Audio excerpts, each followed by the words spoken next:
Assalamualaikum warahmatullahi wabarakatuh. Alhamdulillah wassalatu wassalamu ala Rasulillah. Asyhadu an la ilaha illallah wa asyhadu anna Muhammadan abduhu wa rasuluh. Amma ba'du. Para mahasiswa yang semester 6 PAI Stayo yang sangat saya banggakan. Alhamdulillah kita ketemu lagi setelah liburan lebaran ini.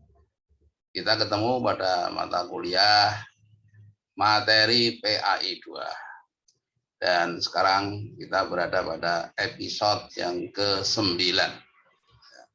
Kita masih akan melanjutkan bahasan mengenai pernikahan. Ya, sekarang masalah-masalah yang kaitannya dengan wanita yang haram dinikahi. Dan juga nanti ada syarat dan rukun pernikahan. Oke, kita awali bersama dengan membaca basmalah ya. Bismillahirrahmanirrahim. Wanita-wanita yang haram dinikahi itu disebut dalam istilah fikih munakahat dengan nama mahram. Ya, mahram itu ya wanita yang haram dinikahi. Ya. Mahram itu ada dua macam. Ya. Mahram mu'abbad ya, yang berlaku selamanya. Jadi selamanya itu tidak boleh dinikahi. Ada juga mahram sementara yang ghairu mu'abbad. Artinya kalau yang menjadi penghalang itu sudah terlampaui, ya sudah tidak ada, maka menjadi halal untuk dinikahi. Apa yang menjadi mahram mu'abbad itu, yang selamanya itu, ya, hukum-hukum yang berkaitan dengan wanita yang haram dinikahi untuk selamanya itu adalah kita boleh berduaan, ya, kholwat. Boleh terlihat sebagian aurat. Ya, kalau wanita ya antara lain yang boleh dilihat, ya, yang tidak boleh dilihat gitu ya, adalah antara pusat dan lutut. Nah, itu yang pokok begitu. Ini kalau mahram mu'abbad, ya, seperti ayah kepada anaknya misalnya ya. Boleh bersentuhan kulit dengan kulit, ya, tidak membatalkan wudhu. Begitu ya. Kalau menurut mazhab Imam Syafi'i, kan bersentuhan pria dan wanita itu kulit dengan kulit itu membatalkan wudhu. Nah, ini kalau yang termasuk di dalam mahram mu'abbad ini tidak membatalkan wudhu. Begitu. Nah, yang mahram selamanya ini disebabkan oleh tiga hal. Oleh sebab nasab, keturunan, ya, sebab pernikahan atau musyawarah, dan yang ketiga sebab sepersusuan, ya, atau rodoah, gitu ya. Nah, yang sebab nasab ini ya, ini yang merah ini adalah laki-laki. Siapa yang termasuk mahram sebab nasab tentu saja tidak boleh menikahi ibunya, ya kan, masa ibu kandung dinikahi. Yang kedua anak perempuannya, ya ini nggak boleh. Ya. Anak perempuan itu termasuk nanti ke bawah ya, cucu. Ya. Ibu ya juga termasuk ke atas nanti nenek dan seterusnya. Adalah ya saudara kandung ya. Jadi adik, kakak itu nggak boleh. Adalah bibi dari ayah itu nggak boleh. Jadi misalnya bule dari ayah itu, bude dari ayah itu yang termasuk bibi, ya nggak boleh dinikahi. Kemudian bibi dari ibu, ya adik ibu itu, atau mbakyunya ibu, itu istilahnya adalah bule, bude, ya kan. Juga keponakan, ya keponakan ini maksudnya ada baik anak keponakan dari saudara laki-laki maupun anak keponakan dari saudara perempuan. Ini yang ketujuh. Nah, inilah yang termasuk, perhatikan dengan baik-baik ya. Lalu yang disebabkan oleh mahram karena pernikahan, karena musyawarah. Siapa saja, ya ini yang merah ini laki-lakinya, ya. Yang tidak boleh dinikahi adalah tentu saja nomor satu ibu mertua. Ya, ibu mertua itu ibunya istri ya. Kemudian yang kedua anak tiri. Nah, anak tiri kalau dalam fikih dikatakan apabila ibunya sudah digauli, ya sudah berhubungan seks dengan ibunya, maka anaknya itu menjadi anak tiri yang tidak boleh dinikahi. Ya, walaupun kita sudah bercerai dengan istri misalnya, anak istri nggak boleh selamanya. Kemudian juga istri anak. Nah, istri anak itu menantu ya. Kita punya anak laki-laki, anak laki-laki kita punya istri, maka istri itu menjadi menantu buat kita. Maka haram dinikahi untuk selamanya. Ya. Kemudian yang haram karena sepersusuan, karena rodoah ini. Siapa saja yang termasuk haram karena sepersusuan, ternyata sama dengan haram karena nasab ya. ibu yang menyusui, ya, terus sampai kakek, sampai neneknya juga, ya nggak boleh itu. Ibu dari wanita yang menyusui, ya nenek tadi ya sudah saya sebutkan. Ibu dari suami yang istrinya menyusuinya, ya nenek juga ini. Lalu anak wanita dari ibu yang menyusui, ya, saudara wanita sesusuan, ya. Kemudian saudara wanita dari suami wanita yang menyusui. Nah, ini juga termasuk nih. Kemudian juga saudara wanita dari ibu yang menyusui. Wah, jadi ya hampir sama. Ya samalah dengan sebab karena nasab. Ya. Maka kalau nanti kamu punya anak, ya, kemudian biasanya kan saat masih baru sehari 2 hari itu ibunya itu belum keluar asinya. Nah, itu jangan sampai kemudian disusukan dengan sembarang susu ASI maksud saya, ya. Harus dicatat betul, karena nanti siapa tahu anak kita jatuh cinta dengan anak ibu yang menyusui. Nah, ini jadi saudara nggak boleh menikah, begitu ya, harus hati-hati ini.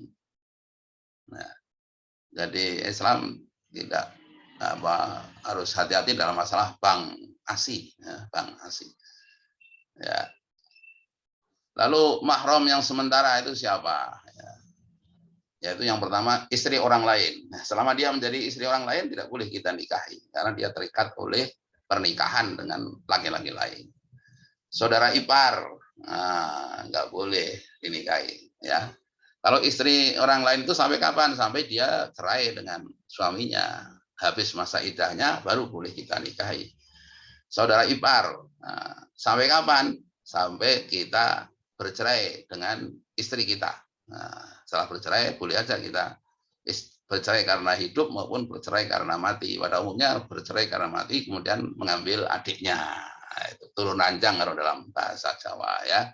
Ya, sampai kapan? Ya sampai itu tadi, sampai kita lepas dari ikatan perkawinan dengan saudaranya dia itu. Kemudian yang ketiga, wanita yang masih dalam masa iddah. Sampai kapan? Sampai habis masa iddahnya, nggak boleh dinikahi. Istri yang telah ditalak 3, nggak boleh. Sampai kapan? Sampai ia menikah dengan laki-laki lain, kemudian sudah berhubungan badan, kemudian sudah bercerai, habis masa iddahnya, baru boleh kita menikah dalam keadaan ihram. Sampai kapan? Sampai habis masa ihramnya.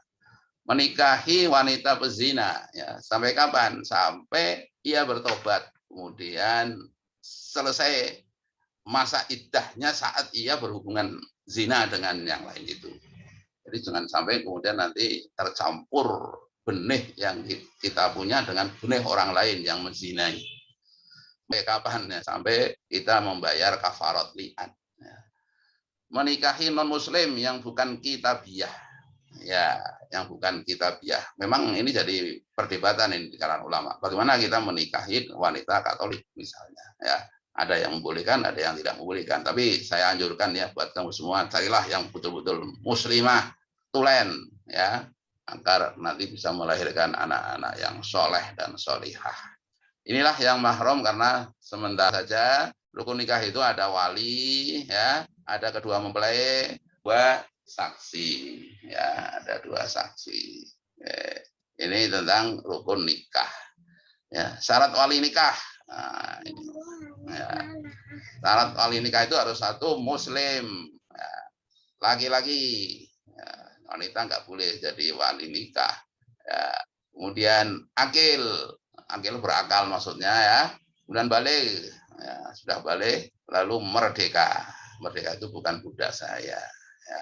Adil, nah, adil itu tidak suka melakukan perbuatan-perbuatan dosa besar, terutama ya. Dosa kecil kita biasa tak terhindarkan, ya. Ya. Lalu siapa yang menjadi wali nikah itu? Ya, ini hendaknya urut ininya. Kalau ada ayah kandung, ya. Kemudian kalau nggak ada ayah kandung, kakek bisa. Atau kakek itu ayah dari ayah. Ya, kemudian saudara, ya, kakak maupun adik laki-laki seayah dan seibu. Kemudian saudara, ya, kakak, adik laki-laki, ya, seayah saja. Anak laki-laki dari saudara yang seayah dan seibu, anak laki-laki dari saudara yang seayah saja, ya, kemudian saudara laki-laki ayah, anak laki-laki dari saudara laki-laki ayah sepupu. Kalau semuanya ini nggak ada, maka wali hakim. Ya, wali hakim itu diangkat oleh pemerintah. Biasanya kalau di Indonesia ya Pak Penghulu yang bertindak sebagai wali hakim. Ini kalau ditulis seperti ini. Ini ada seorang gadis, ya. Ini siapa yang menjadi walinya adalah ayahnya. Ya. Kalau ayahnya nggak ada, bisa kakeknya. Nah, kalau ayah, kakek nggak ada, maka saudara. Ya, saudara. Ya.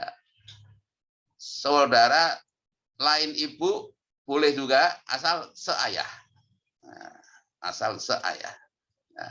Lalu keponakan, ya, yang dari saudara seayah, ya, ini bisa menjadi wali juga, ya. Keponakan yang seibu dari saudara seibu tapi tetap harus seayah. Lalu paman, nah ini urutan berikutnya paman.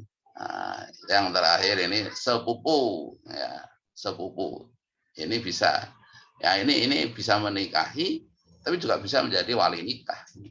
Oke, saksi ada 2 orang saksinya ini, ya laki-laki, ya kalau misalnya terpaksanya nggak ada, diganti yang satu laki-laki itu 2 orang perempuan. Ya, tapi kalau di Indonesia insya Allah mudah mencari saksi ini, ya, apalagi kalau saat pernikahan itu disaksikan oleh jamaah banyak orang.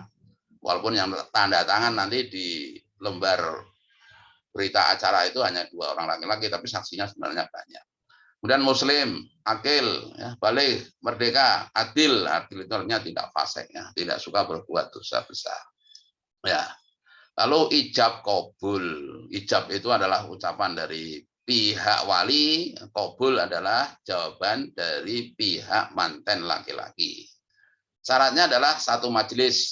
Nah, jadi ini bagaimana mengenai nikah online? Nah, ini para ulama banyak melakukan perdebatan, ya, nikah online ini karena tidak dalam satu majelis, tapi usahakanlah dalam satu majelis saja dulu, ya. Suami wali sudah tamyiz, suami wali saling paham, ijab dan kabul tidak bertentangan. Artinya apa? Saya nikahkan kamu dengan anak saya Fatimah misalnya, ya, dengan mahar seperangkat alat sholat dibayar tunai. Jawabannya ya saya terima nikahnya bukan Fatimah tapi malah adiknya misalnya, ya, adiknya namanya Zahroh, saya terima nikahnya Zahroh misalnya, itu namanya bertentangan, ya kan. Dan harus menggunakan dengan fi'il madhi kalau pakai bahasa Arab, angkah tuka, wazawwaj tuka itu fi'il madhi, ya kan. Angkah yungkihu nggak boleh dengan menggunakan ungkihuka. Ya, menggunakan fi'il mudhari, nggak boleh, harus fi'il madhi. Tidak harus pakai bahasa Arab, jadi pakai bahasa Indonesia boleh, pakai bahasa Jawa boleh. Malah yang bagus itu sebenarnya pakai bahasa yang bisa difahami oleh saksi-saksi juga yang hadir. Nah, itulah, ya, kuliah kita pada hari ini, ya. Nanti kita bisa, yang belum jelas, ya, bisa kita tanyakan lewat video maupun lewat HP, ya, apapun juga bisa, di mana saja nanti kamu bisa melakukan. Kita tutup bersama dengan membaca Alhamdulillahirabbil alamin. Wassalamualaikum warahmatullahi wabarakatuh.